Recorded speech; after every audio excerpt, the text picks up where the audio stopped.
2,000 illegal aliens, and we just had a bust the other day. So that's been really important to keep the state of Florida safe.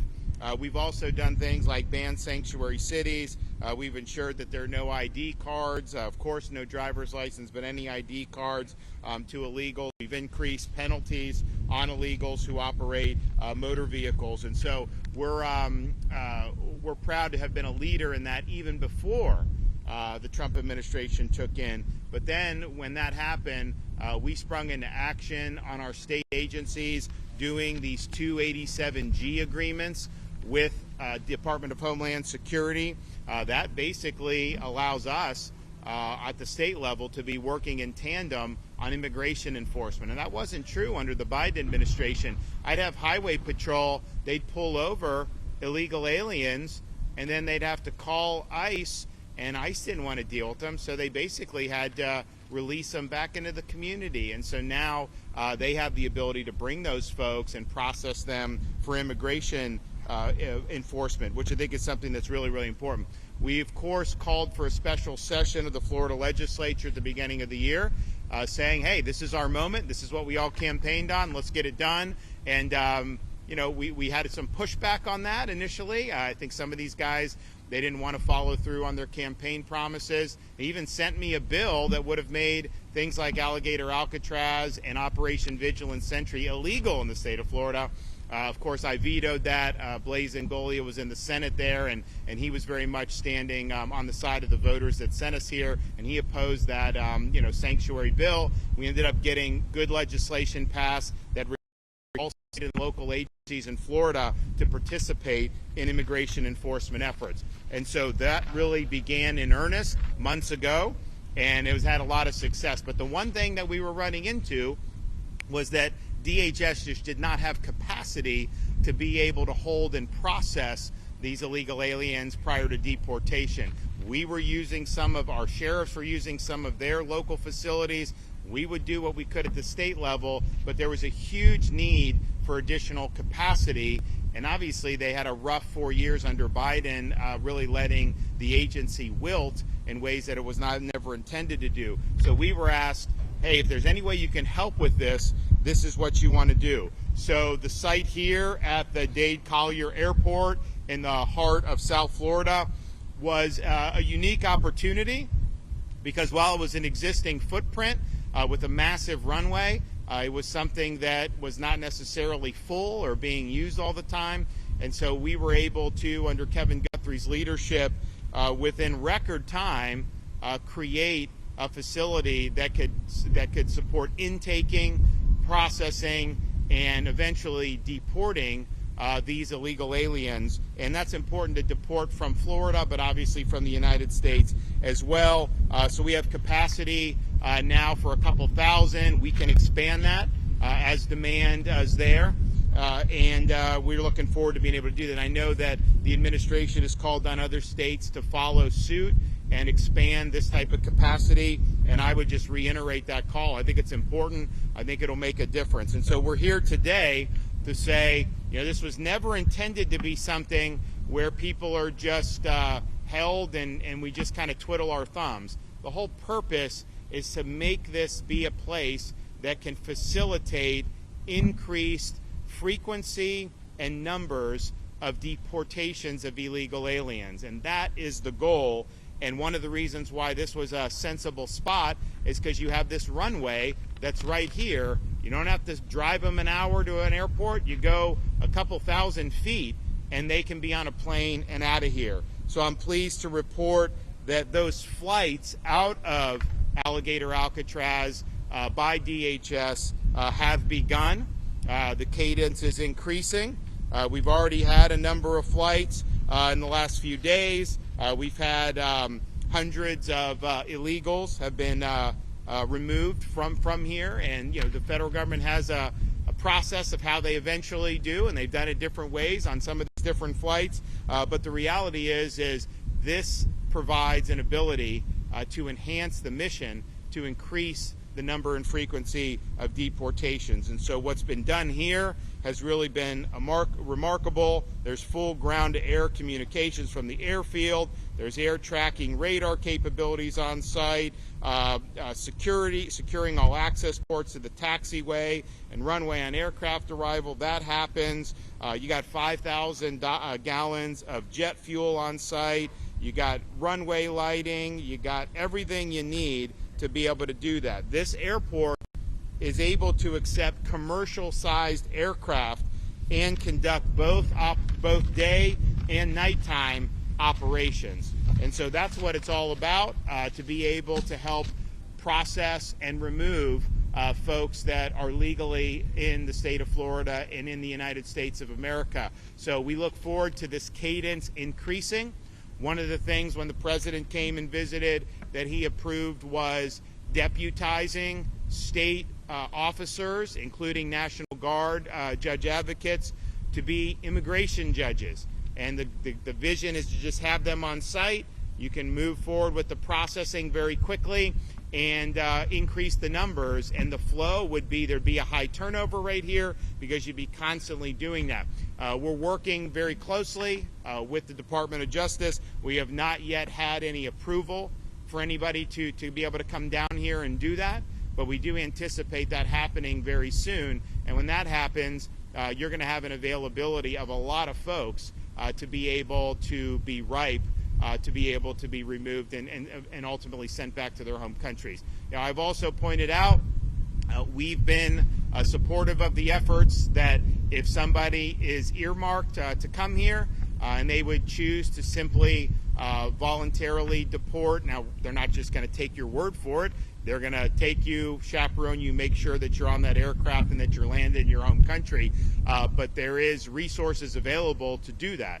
And I think that makes sense from a taxpayer perspective because it's cheaper to do it that way. It's also more efficient. So anybody that wants to take up on the offer can do it. We've had some people take up on the offer, and it's not just limited to Alligator Alcatraz. That's something that in any of these instances with immigration enforcement, that's a way to short circuit and ultimately get where we're trying to go anyways. So that is something that's a live possibility, and I hope more and more people avail themselves of that opportunity. I want to bring up folks here. I know Kevin Guthrie has done a lot of yeoman's work, both in setting up this facility, making sure it's being run professionally, but also debunking a lot of the nonsense that gets spewed out with some of the fake narratives that get put out, and he's done a really good job of doing that.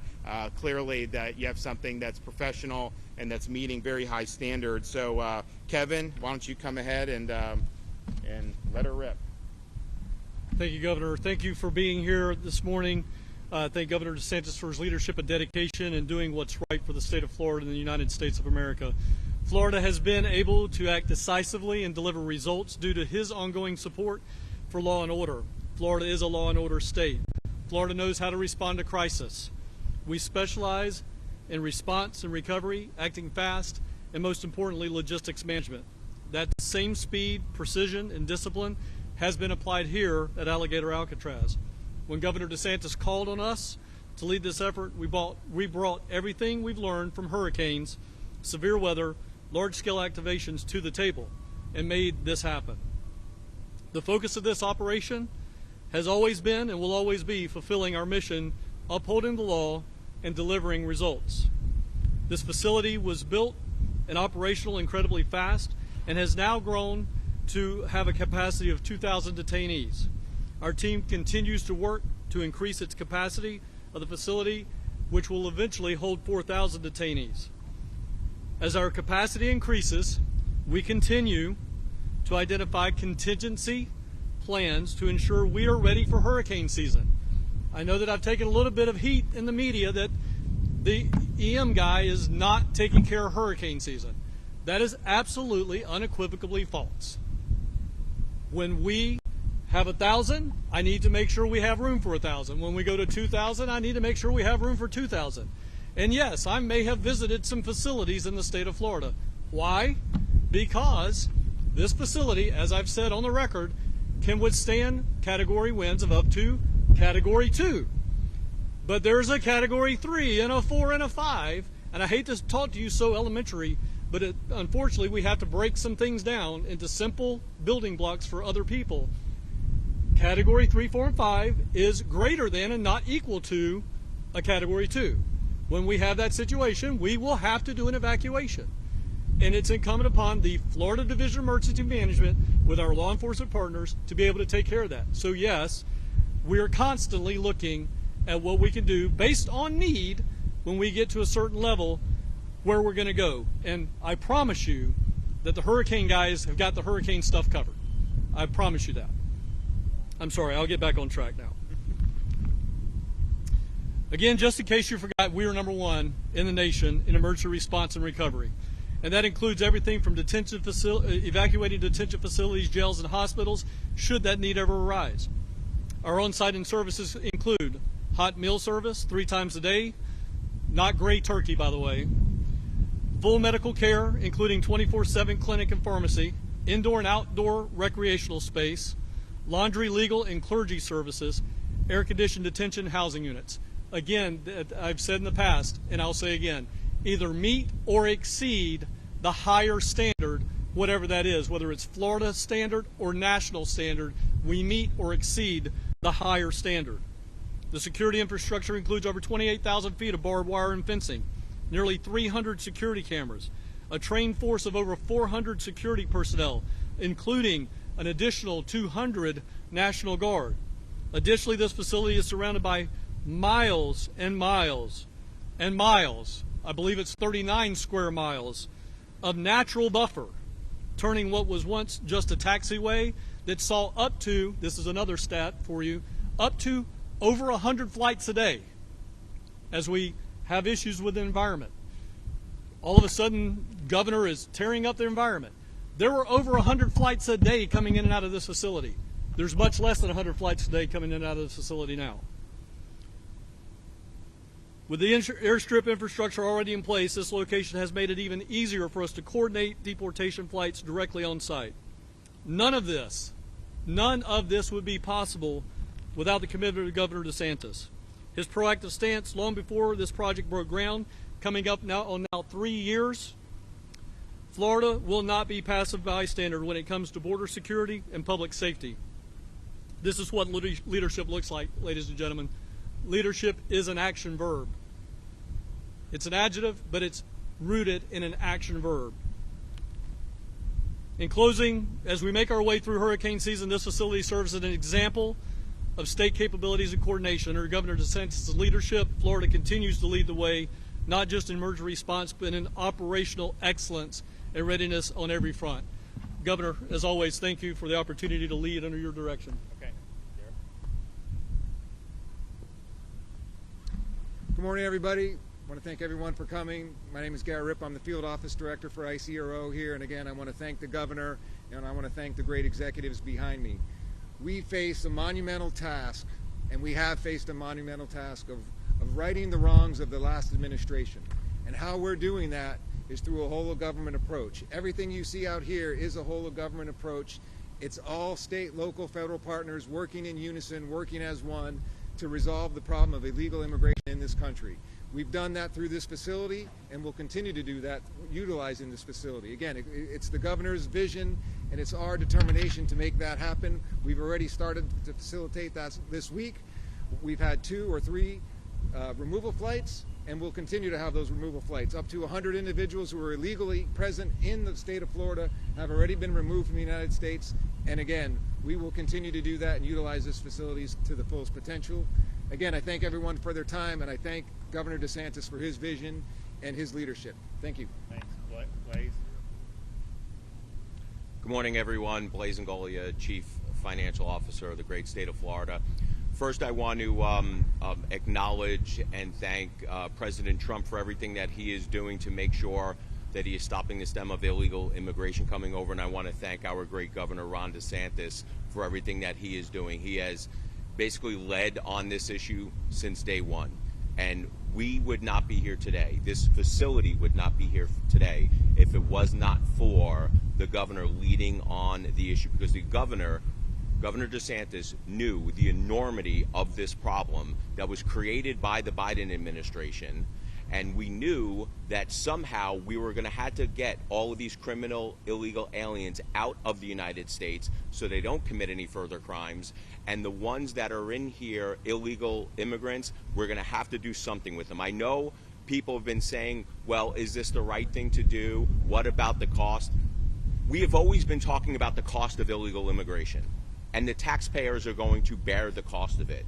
So I don't want to hear anyone from the left start talking about cost, because this wouldn't be here if we wouldn't have de facto open borders over the last 4 years under the previous administration, 4 years under Joe Biden. We are doing what is necessary. We are doing what is right to make sure that we stem and stop illegal immigration. This facility and what we are doing at the state and the national level should be a deterrent to make sure that illegals do not continue crossing over the border. I am not going to sit here and I'm not going to apologize for removing criminal illegal aliens from the United States, those who are harming our communities, effectuating drug trafficking, human trafficking, and ravaging our communities. I make no apologies for saying illegal immigration is a scourge on this country. It needs to stop. It needs to stop now. And if there's any illegal immigrant listening to my voice right now, self-deport. Use the app. We will get you home. Do not come here because you will be removed. If you want to come here legally. Come here the right way. Be part of our communities. We are not going to stand for illegal immigration anymore. Larry? My primary remarks today are going to be directed to the illegal aliens who are in Florida who have not yet been arrested but who will be arrested. But before I do so, and not just to say nice words to be polite, it's important to understand the significance of this whole thing. President Trump declared and wanted and ordered the largest mass deportation mission in history. That is what we're doing here.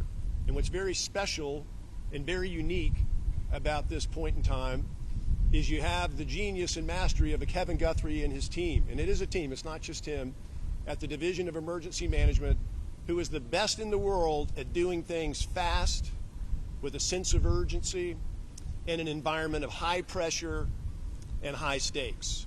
And it's an honor to work with you and to work with your team.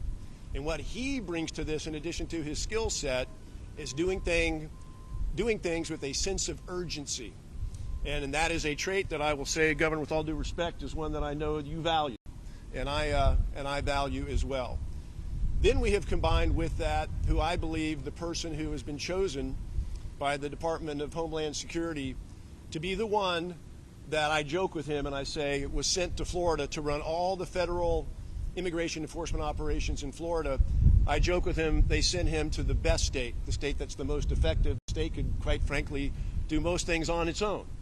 But that's not why. Why they sent Garrett Ripa here is because he is developing the blueprint or the prototype here in Florida, which the president was just in town here at this very location just a couple of weeks ago, declaring Florida the cutting edge, the best, the template, the example for other states to follow. So Garrett Ripa each day, 24/7, on the Guthrie timeline, is working to bring this all together to make it happen, not so we can do high fives and declare victory in Florida, but to be a national leader under Governor DeSantis' leadership, along with President Trump, making this the template, the blueprint that can be scaled and replicated and be generative for the entire country. So now returning very quickly as I look to the illegal aliens who live in Florida, and I want to say this humanely and with respect, not in terms of finger pointing that this is going to happen and that's going to happen. You are still here.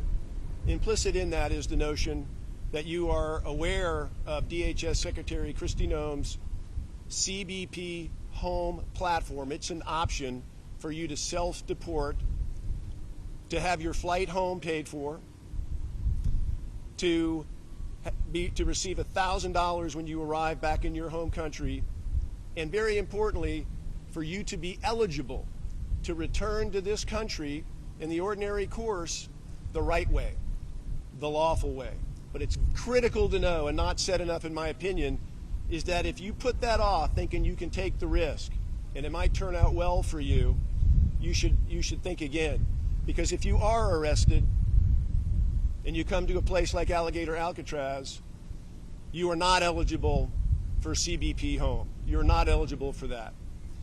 Now, you may think that, based on everything that you've seen or heard, that the tempo that you have seen the last 5 or 6 months is the way it is always going to be. I'm here today with some new information. That is not the case.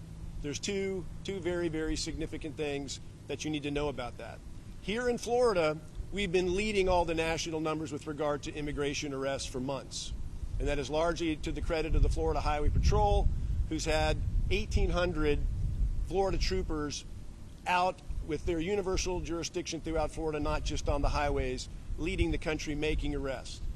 Just within the last couple of days, the federal government has issued credentials to over 1,200 Florida sheriff deputies and over 650 FDLE agents and other state and local law enforcement agencies, to where we have more than doubled our capability and capacity to effect arrests.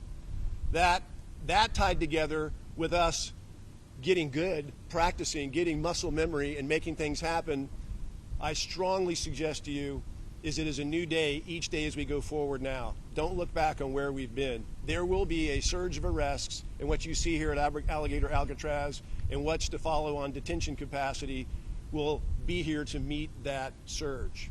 The other thing, the last thing I want to say about this is that if you're thinking is that, well, it's not so bad if I get arrested, because you know, and you have seen, and we have all lived and seen the last 4 years of catch and release. I'll go, I'll get arrested, and an immigration judge will bond me out, and I'll be right back in the community with my lawyer for 4 or 5 years of due process of whatever we can throw on the wall, thinking there may be some amnesty or something might happen. Well, that's other news. There's been a development within the last 2 weeks that has significantly cut back bond release from detention. It is my strong recommendation to you that if you do not take up Secretary Noem on the CBP home option to return home, that you will very likely be in a place just like this, if not this place, and you will be here for the entire duration of the time that you are exhausting your due process rights. You will not be living freely in our communities while you're awaiting the due process to take place for years or months. So I strongly recommend to you, you consider those things, you inform yourself, make the move on CBP home before you are arrested. Thank you.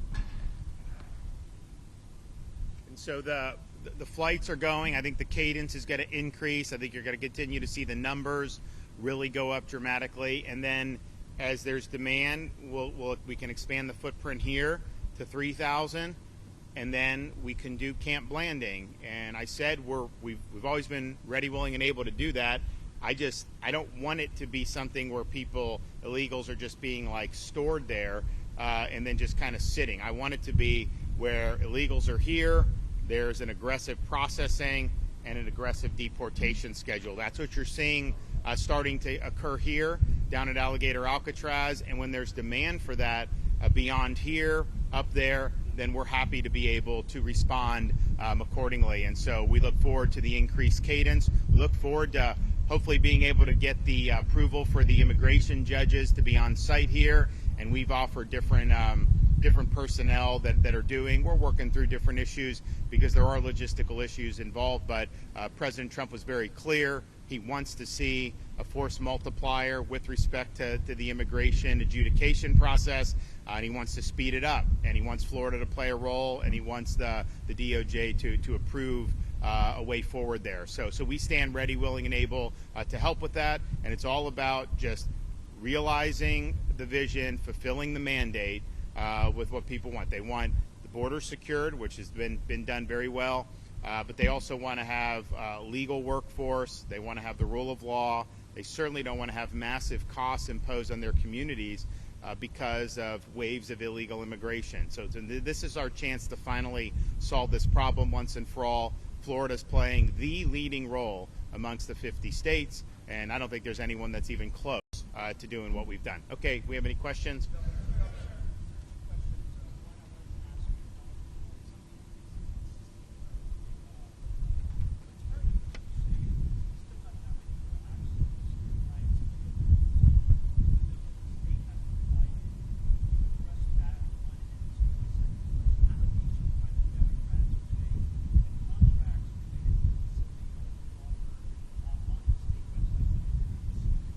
Well, I'll let Kevin address. You want to address the contract issue?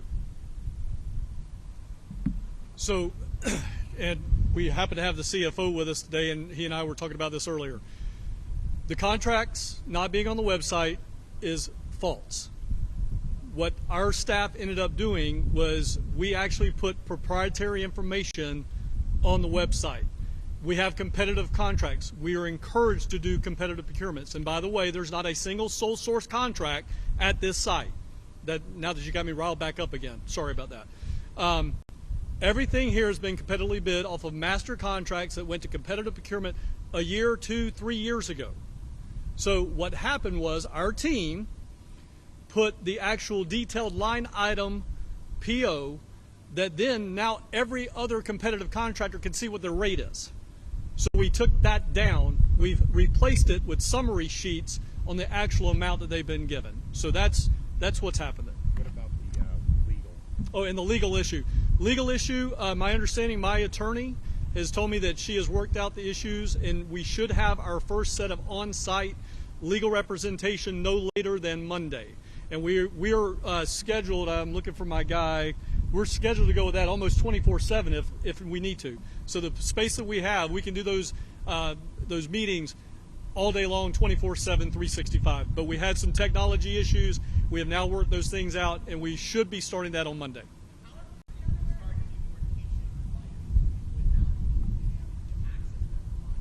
Some of the, remember, there's probably close to 800,000 illegal aliens that have already been ordered deported in this country.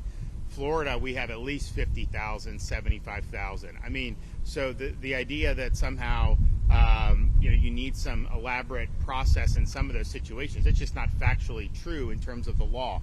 DHS can answer on each individual folks, but the whole purpose of having this is to be able to have a very efficient way to deport, understanding that they have to go through this process. I mean, to me, it's like, if you're subjected to traditional criminal process, there's a bunch of due process that goes into that, because ultimately, are you guilty of this crime? There's elements, all this. This should be a pretty simple process. You either have a right to be here or you don't. And really, that's what we need to determine when you do this. And once that's determined, if you're in this country illegally, then you should be subject to expeditious deportation. And that's the goal of what this is doing. But I know that DHS has a whole process for how they do it. Now, from the state's perspective, we ramp all this up. We're running. Once they get on that plane, DHS handles them and process them, deport them accordingly. So, and there's different ways. I mean, I know DHS has, in some instances, just deported people back across the Mexico border, and that's fine. I mean, whatever they think works is all good and good.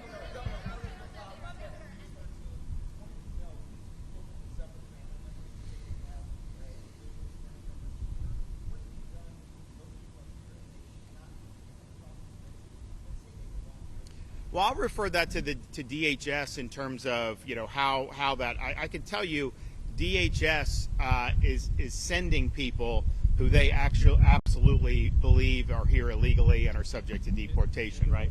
And are on final removal order. There's not a person here that is not on a final removal order. Well, there you go. So everybody here is already on a final removal order. So in that situation, to have a family member say they have the proper credentials when they've already been ordered to be removed through the process shows you that that's not accurate. That they had a process. That process has been executed, and they have found to not have the right to be in this country. I would also just point out, look, there's a lot of people that have fraudulent credentials. Let's just be clear. When we have E-Verify in Florida, but some of these guys, they have fake IDs, and so if you just run the ID, it actually may come back positive as someone can be here because they think it's somebody else. They don't realize that there's an illegal that has it. But yeah, they've been ordered to be removed from this country, and they have the ability to do that.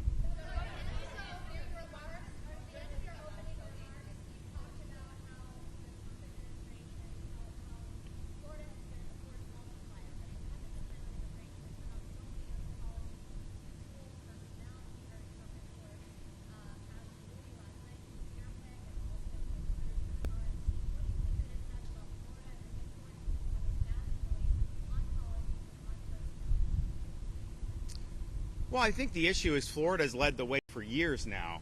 We led the country, dragged this country out of COVID lockdown. We were the place everybody was coming to escape the madness in a lot of these other places, not just in the United States, but around the world. We led the effort to fight against Biden's immigration and border policies. We led the effort against the woke mind virus, whether that was in schools, whether that was in corporate America. We were effectively the ones that nuked ESG. We were the first state to eliminate DE&I. Of course, we've been leading the way on economy 3 years in a row, ranked #1. So I think we've seen issues, we've addressed the issues, particularly when you have some of the far left that's really run amok in some of these places, and may run amok more in places like New York City. If this guy gets elected to be mayor of New York, it's going to be huge fallout from that. So we've continued to lead, and I think the stuff that we were doing prior to the Trump administration taking office, these are the things that conservatives have wanted to see done for a long time. I mean, we've been complaining for 20 years about higher education going off the rails, and yet no one was doing anything about it. So we came in and we've done that. We've really right-sized or course-corrected, I think, positively. And I think what they're doing with Linda McMahon on higher education is positive. We're working constructively. We just did the accreditation. We're going to have a new accreditor that's going to be able to help us get over some of these things that have been holding back higher ed. So on and on it goes. Law and order. We've been the leading state on law and order. There's no question about that. So all of this is, we've seen problems. We've responded to the voters that have elected us here, and we've led in ways that I think have paved the way for more progress to happen nationally. Remember, when we were taking on the woke, that was not necessarily popular to do. That was at the crest of this madness that was taking hold, and a lot of media, a lot of elites were really going in whole hog, corporate America, educational institutions, and we drew a very clear line in the sand, and we say our state is where woke goes to die. Now the woke, no one wants to admit that they're woke, right? It's different. It's a few years down the line. DE&I, we were the first state to eliminate that. That was years ago, and we took a lot of flack for that. Now everybody's running away from DE&I. Women's sports, we were, if not the first, certainly one of the first states to lean in to protect that. That was considered controversial at the time. Now everybody is acknowledging, it's not right to inject a male in these female competitions. So I think on issue after issue, we've been willing to lead, and I think these are addressing problems that a lot of voters have wanted to be addressed. We obviously could do it at the state level. Other states have emulated, and I think now the Trump administration is really focusing on addressing these issues in a national context, and I applaud them for doing that.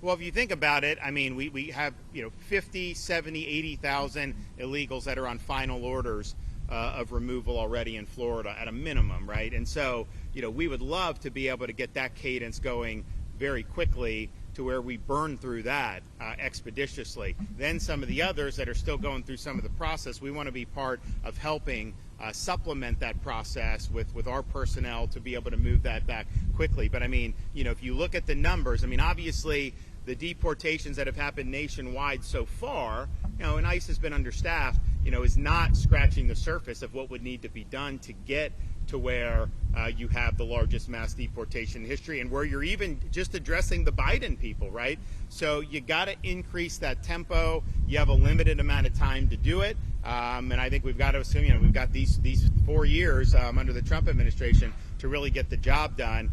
So my hope is that we have a very strong cadence coming out of here.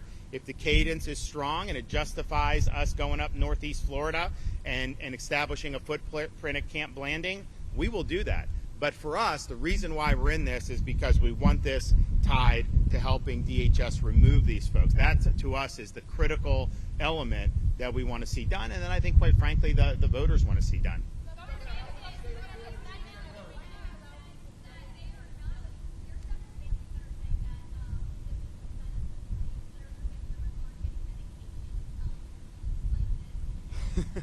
So I let Kevin, but I'm sure he's going to debunk it. I mean, seriously, you have to ask yourself on some of this stuff, just the desire to like create narratives, and like these Democrat politicians parading down here and doing all this stuff. And I'm just thinking to myself, I've never seen one of you show up to comfort an angel mom who's lost a child because of illegal alien crime. I've never seen you raise any concern about the victims of illegal immigration. Not one time have I seen these Democrats caravan anywhere in this state, hold a press conference to be able to stand in solidarity with victims. I've never seen that. These are stunts that they're pulling because they're increasingly politically irrelevant in this state, and they're trying to latch on to whatever they can, to create phony narratives. But I will let Kevin address that. So again, simple answer, absolute crap. We have on this facility the ability of a full-fledged medical center with x-ray capability, sonogram capability, prescription med capability. When these individuals come here, and I'm glad you asked this question. Again, we reiterate, everybody at this facility is on a final removal order. They have been in CBP, ICE, ERO, AMO custody for a while. It's not like they just came into custody last night. They have been underneath the federal government's health and medical arm. They get brought here. They come with what we call a face sheet that tells us everything that they're on. We have that medication on site. We have a medical doctor on site. We have nurse practitioners on site. We have RNs and a complete medical staff. We can deal with trauma on site. We have 4 paramedics on duty at all times in conjunction with the medical staff. So again, all of that is false. Every single bit of it. And it's not, again, we didn't just go out with a FHP traffic stop, my friends and brothers in tan, out there making a stop, and then just arbitrarily pull that guy off of Alligator Alley and bring him straight here, and we have absolutely no idea who that is. That is not how this system works. They come from ERO, ICE, CBP to this facility with a face sheet that tells us everything about them. It's absolutely false. Well, and you have all these, some of these complaints, like it's just the lengths that people are going to try to make an issue out of everything.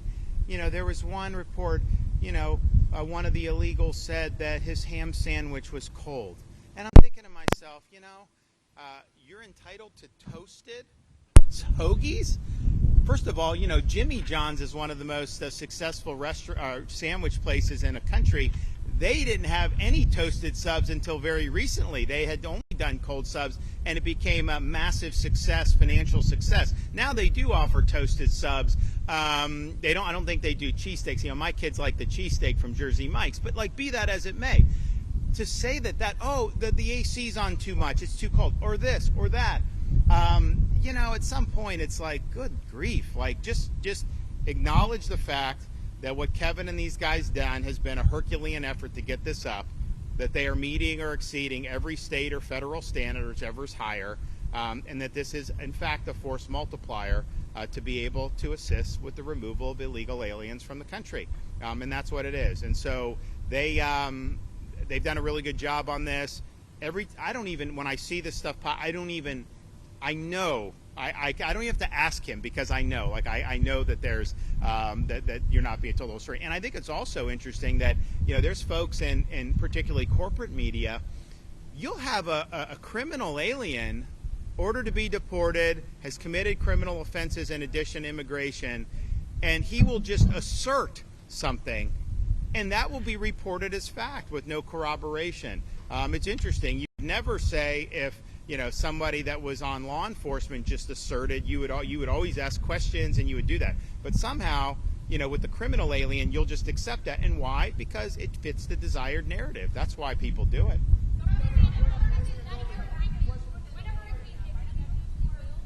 I'll do both of you. You go first, and then you go.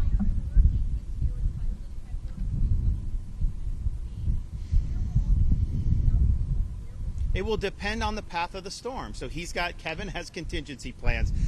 People are like, what happens if a hurricane hit? And I just think to myself, this ain't our first rodeo, okay? We know in Florida anything is susceptible to have to be evacuated.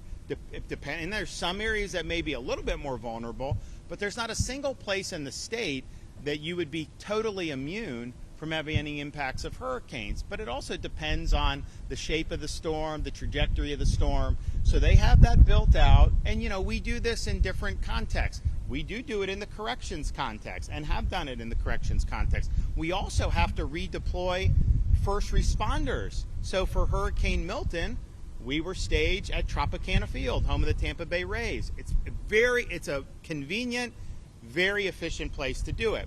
Well, Kevin's watching the storm, he's watching how it's coming, and he made the decision we got to evacuate them out of there because we think it's going to be impacted by the storm. And of course it was. The roof got blown off, although the roof was supposed to withstand a little more than it did, so the roof got blown. So those guys were strategically redeployed, and then they got on target just like it was. So that will happen.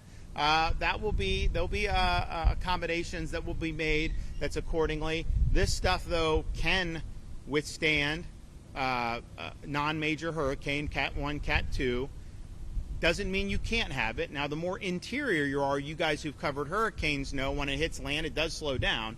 So if we have a hurricane that hits Southwest Florida as a weak Cat 3, by the time it gets here, maybe those winds would be sub Cat 2. I mean, these are judgments that will be made accordingly, and there will be preparations made. And I'll just echo something Kevin said, because DEM is overseeing this, that must mean that they're not doing the standard preparations for hurricanes. That's obviously ridiculous. These, as you know, these are contracted folks.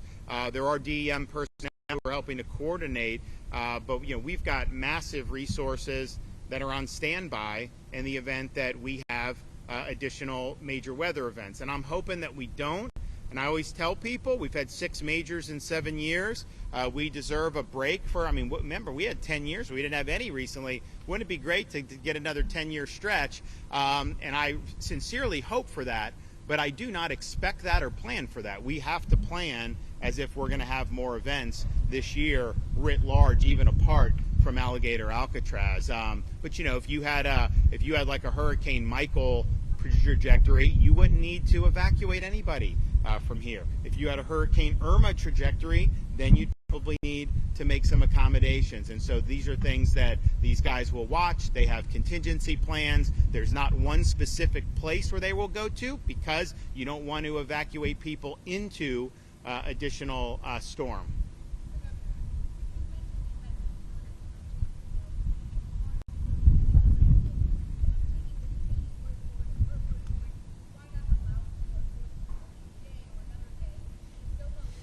Well, they have done that. When the President of the United States was here, we had the White House press pool that was following us through all these facilities. You've had different politicians that have come. Now, a lot of them have been posturing, but they have come. Here's the thing: this is not a spectacle, okay? You don't get to go into other facilities willy-nilly either. I mean, that's just the reality of the situation. I think they have a job to do here. I think they're doing it. And I think that they're doing it well. And so we're going to continue, and Kevin's going to be able to make judgments about what's best for the mission, and I'm going to stand by his judgments on what's best for the mission.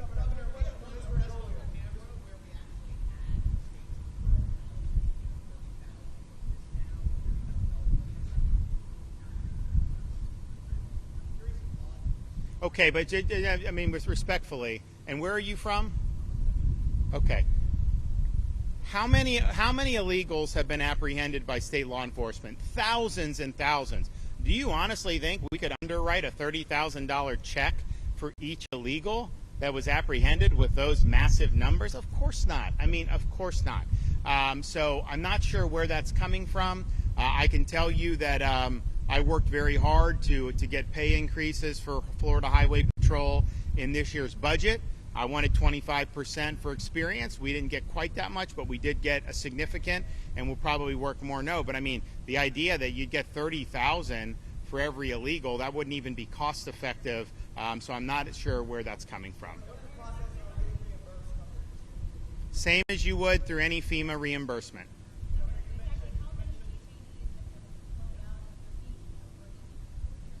So there have been 100 full deportations just out of here. There have been many other hundreds who've been flown out of here. the way the federal government does is they have some areas that are considered kind of hubs.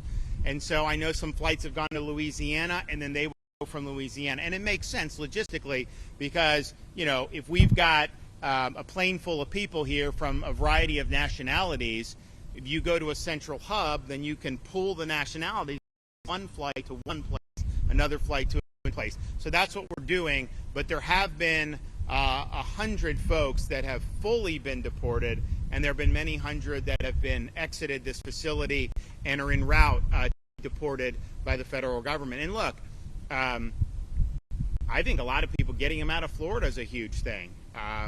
It's like we obviously had a transport program, send to California, send to New York, send to Martha's Vineyard even. And we were happy to do that because I think it relieved burdens on Florida. But yes, it's got a process that they're doing. Now, DHS has run into some more money now. I think you're going to see an expanded footprint in their capacity.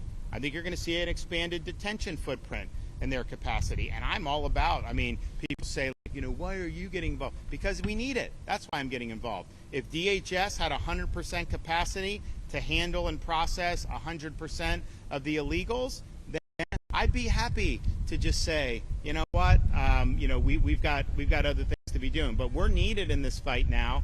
Other states have been asked to step up. I hope they do. And I think you're going to see DHS's capacity continue to increase. But right now, they've they had 4 really tough years in terms of the attention and the direction. And so it's a new day, but it takes some time.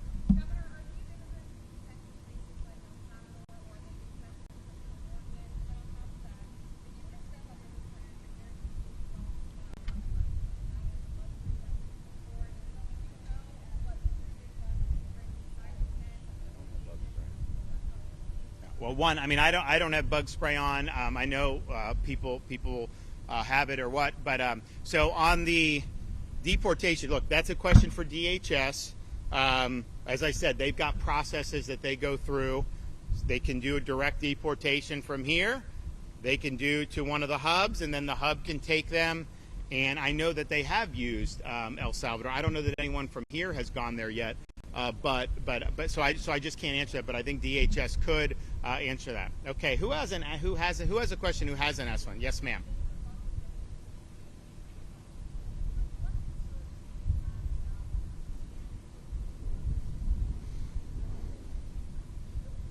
None, because we've looked at it. It doesn't have an impact.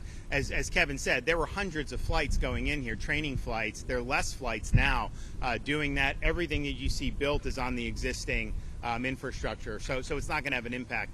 And I would note, particularly for people in your region, I just did something no one thought could get done as quickly as we did, open the C-43 reservoir. And so you remember before I became governor back in 2018, there was a lot of water being spewed out of Lake Okeechobee. It interacted with the red tide. It created some real serious problems for quality of life, tourism, and the economy. And now we've got a massive reservoir that can store that water, clean it. It can send to Southwest Florida in the dry season when they want it.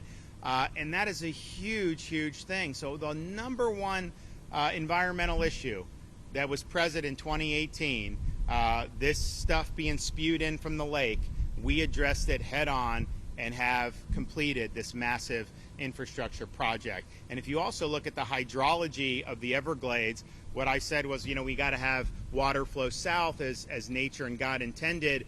And the amount of water flowing south compared to when I became governor, dramatic increase. This thing, I looked into, should we buy it and then grow over it? Would that? But it doesn't really do a lot to increase the hydrology. That money could be spent much better doing the stuff that we're doing.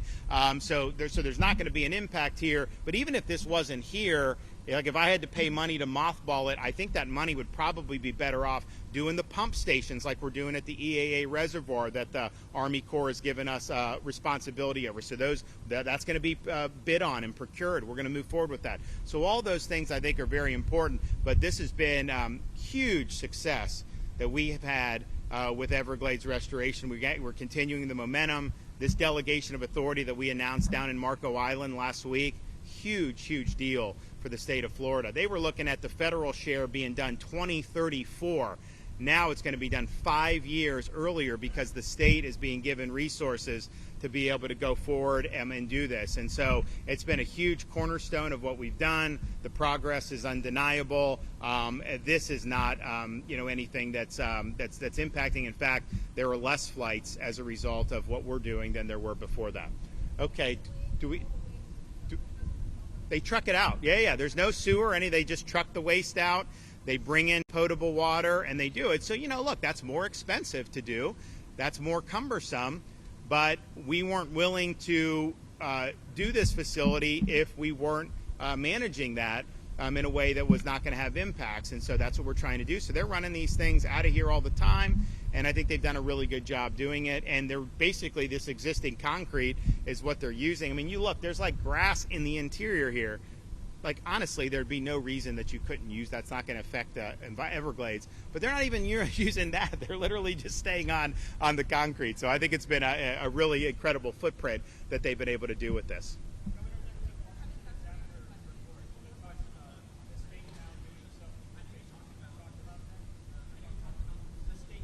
Yeah. So the self-deportations is, obviously the feds are doing it.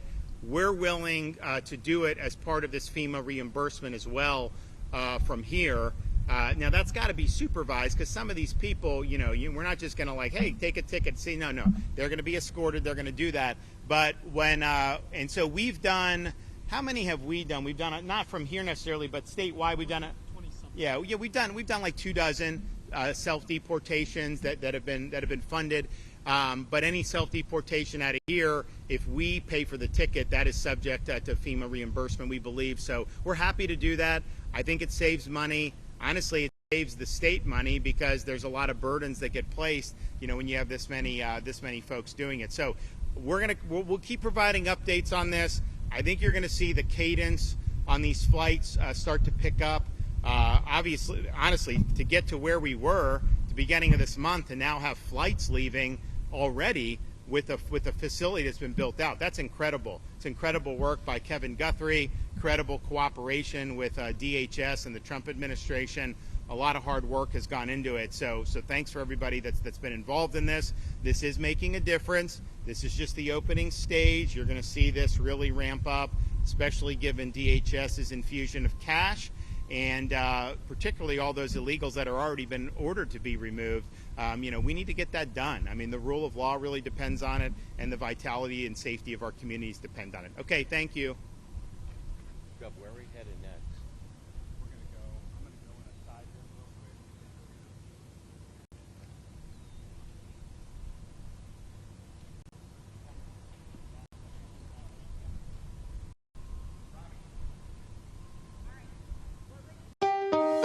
Thanks for watching. Here's another story you may like, and subscribe to the WSBT 22 YouTube channel.